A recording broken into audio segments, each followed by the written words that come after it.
Hi there maple fans, and in this series of videos I'll be sharing lots of hints and tips with Japanese maples every month of the year. Please note that these months are based on UK timings, but of course can easily be adapted to anywhere else in the world. So for those new to the channel, might be worthwhile watching last month's video on November obviously, as it follows in sequence. But here we are, here's my garden, and what a change really. The winter's here, leaves are off the trees, but the trees are actually dormant, they're quite safe. And for the first bit of advice really, I often frequent different forums and stuff. People ask lots of questions about maples, which is great and really understandable. But they are trees. Whether you put them in a pot, whether you put them in the ground, they are trees. And the nature of these trees is that they are deciduous, which was certainly news to me a few years ago, but basically means that the leaves fall off. It's as simple as that, to be honest.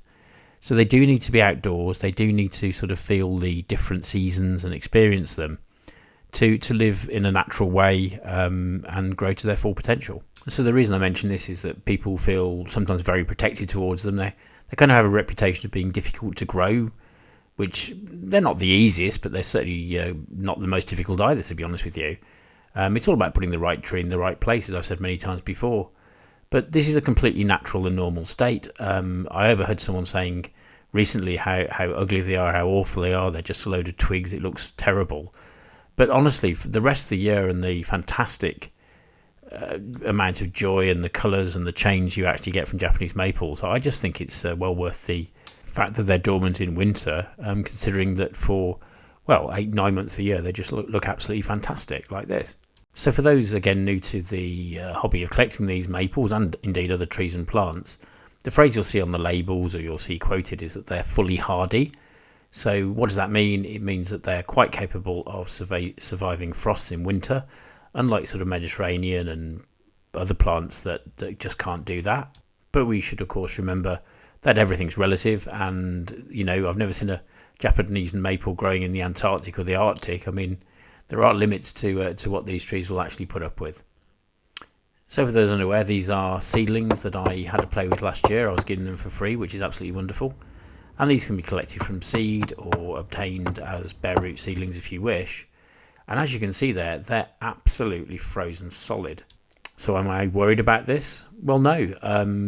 This zone is 8B, which is a kind of fairly nice temperate zone, much similar to many parts of Japan really, and at that they're absolutely fine. In fact, as I may have said before, I really do think that it's standing water inside the maples that causes much more of a problem, as the roots are liable to rot basically. So if you go onto the internet, and you can quite easily look at what zone you're actually in, there's maps available, that sort of thing. How do you know what to buy? Well, again, if you've got that relationship with a good maple grower, rather than just at any old garden centre, then that's really going to help, because the advice will be there to help you make the right kind of purchase. Or, in a more basic level, if trees are being sold in your area, they're probably viable. There's space for them to be sold in the zone that you're in.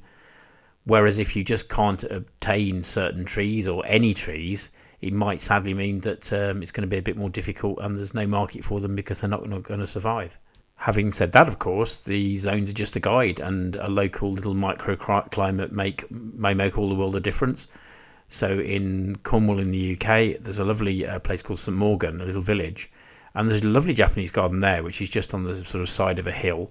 It's very, very sheltered, and because that area of this country kind of gets warmed by the Gulf Stream, the trees do absolutely fantastically well. And just a note here, looking at this Jerry Swartz that we saw last month, very different picture from a few months ago, as you can see, or weeks really, it hasn't been that long. This tree I actually bought in the winter, and what was great is the fact that it's always good to have a mobile phone with you, because it was out of leaf, it didn't look much. I mean, this was 35 quid, amazing value. But because they're not that saleable and don't look brilliant, to some people, then the winter months can be a place to get absolute bargains. Perhaps trees haven't sold all year. Perhaps people don't really know them, don't know what they're buying. But yeah, having internet access and sort of looking at how they look during the summer can really, really be helpful and point towards some fantastic bargains. So back to the garden in December in the UK. What am I looking for? Well, first to say, it's quite amazing how many spiders' webs are on here. A nice cold morning, kind of interesting really. Looks more like Halloween than it does kind of December. It's a couple of months out, but quite remarkable nonetheless. What am I looking for? Well, are there any damage to the tree? Is the tree fallen over? May not. It's unlikely, to be because of wind and stuff like that, but you may have animals, pets and sort of things, so just making sure they don't fall over sideways, because actually if they're lying on their side they could even sort of dry out. One chap in a forum actually made a point of that he got a broken branch. It's well worth, if that's the case, holding it in place, taping it up. Effectively you're grafting the branch back on the tree again, which may well be quite successful actually. It's not going to kind of heal for well into next season though. In fact, if you do have a broken branch and trying to repair it, it's probably going to take a good year or so to get fully healed. And also, if doing that, it might be worth obtaining some proper kind of grafting tape that you use to graft the trees, much as like I've seen on the cultivars that I own, because it will expand over time. So it just gives that bit of flexibility, and covering the sort of wound up with some tape as well will really help the healing process. But again, it's going to take a good while. It's going to take the whole of next season probably to form a really good bond. But well worth a go if you want to try it. So another really important check that I would make, and again in November I'm probably more actively doing stuff. Here I'm kind of not doing that. I'm just sort of checking through and making sure everything's still okay. But I'm looking to see whether there's any sort of standing water in the actual pots, whether it's sort of ridiculously damp on top. What that would mean was that unfortunately that the hole at the bottom, the drainage hole, isn't working for me. So it could be because I put it onto some clay or mud or a garden that sort of sunk down into the soil or clay or whatever. So what I could do at that point is raise it on a couple of bricks. You can buy pot stands, as you see here. Just make sure it's on some gravel, something to let the water drain away basically. Again, freezing temperatures don't worry me half as much as standing water that's just going to sit there and rot the poor tree. As you can see, this Shishikashira was the latest one to hold onto its leaves. It looks absolutely lovely there. But lo and behold, it's let go of the rest of the leaves now, so it's just time to clear out the bottom of them really. Just admire the structure of the tree. It's I think it's quite interesting to see it sort of all laid bare, to be honest. And there you can see at the top the sort of red new branches, which bode very well for next year.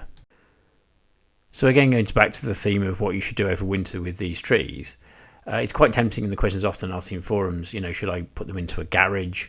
Should I cover them with fleece? All I can say is in the climate I'm in, no need to do that at all. I've never lost a tree in winter through frost. I'm touching some wood as I do that, but I never have. It's very tempting to put it to one side, but if I put them in a garage and forget about them and they dry out completely, that's going to create a much bigger problem. It's just going to kill the tree. And actually, I think there's an element of making them hardy as well. If you overprotect your trees right from the word go, then they're not going to be as kind of tough, and that goes for a little bit with the sunshine, but also I think with how they do in winter. So these trees are designed to be outdoors. They do very well outdoors. By all means, put them in a corner like this. A bit of shelter up against the fence is always good. But I don't think there's any reason to be overly paranoid about it unless you're in a particularly cold area, in which case it might be advisable to bring them indoors if that's kind of what works for you. It's probably a good time in the winter to reflect on the trees as well, their habit, what looks good. And again, I've moved trees already ready for next year, because while I remember it, what happened this year, what could we do? And looking at the growth habits is really quite interesting. So this is a classic bloodgood, very available, lovely tree, bright red leaves, probably kind of the classic Japanese maple in many people's views really. It really is a lovely tree, but as you can see, it's quite upright, it's quite spreading, and that's worth bearing in mind. And it's a chance when you look at the sort of structure of the plant to kind of think about this ready for next year. So we know we can't admire the leaves and stuff like that, but clearly this is going to be quite a large tree. So if I plant this on the ground, it's outgrown nearly every tree I've got in the garden, if not all of them actually. So that's telling me that if I let this one loose, it's going to go to sort of pretty giant proportions. We're buying these as little grafted trees this year tells me nothing really about the sort of final size of the plant, to be honest.